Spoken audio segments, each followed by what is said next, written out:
The affirmative fails to recognize the significance of the democratic process. The reason why we need voter IDs is because it doesn't matter how many times or instances of fraud, even if it's one occasion, like 200, whatever. If it doesn't affect the outcome of the results of the election, sway the outcome, it doesn't matter because the democratic process itself is being harmed. And the one vote should represent one individual. And it's not unreasonable either for anybody to get an ID themselves. So issuing these would not be an issue as well, because in California, and for some people it might be expensive, $29 for an ID or driver's license. But then in states like Arizona, it's only $8. It's not that much of a big deal. And the current issue with it is that it's not representing votes from honest voters as well, like if there is fraud. So there's not enough enforcement. There's no guarantee someone else did actual voting, pressure or bribery, as reported the Somali people who went in and voted. Another thing is, saying that voter fraud is not significant is not true at all, because voter fraud occurs across the nation. In 2015, a city, even in small-time cases, it still matters. In 2015, a city council election in New Jersey town of Perth the election results were decided by a mere 10 votes. A judge overturned it when there was 13 illegal absentee ballots that were cast. So even though it's a small scale, it's still extremely important to make sure the democracy is pure. Also, a hearing officer concluded voter fraud occurred during Vermont's June City Council election, throwing out 7 of the 64 ballots cast and declaring a new winner in the race. So it can actually leave a damaging effect on the outcome.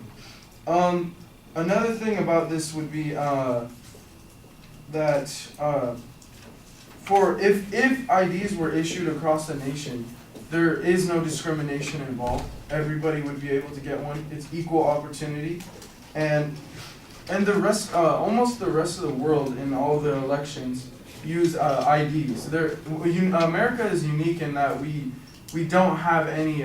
We've always been going without it. Only a few states have introduced these laws, and the ones that have, some of them have offered free IDs, like in Texas.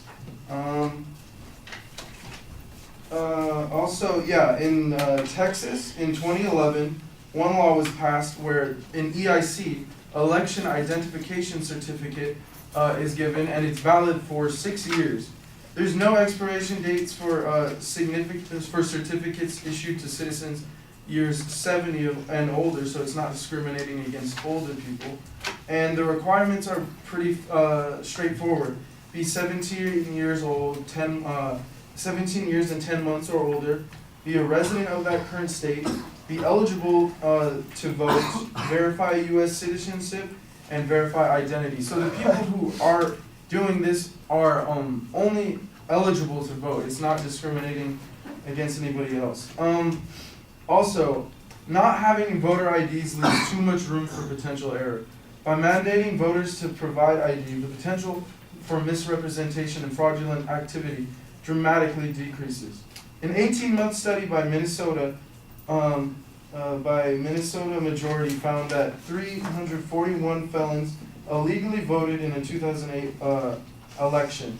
After the recount, the U.S. Senator race between Nora Coleman and Al Franken. Franken's margin of victory was only by 312 votes.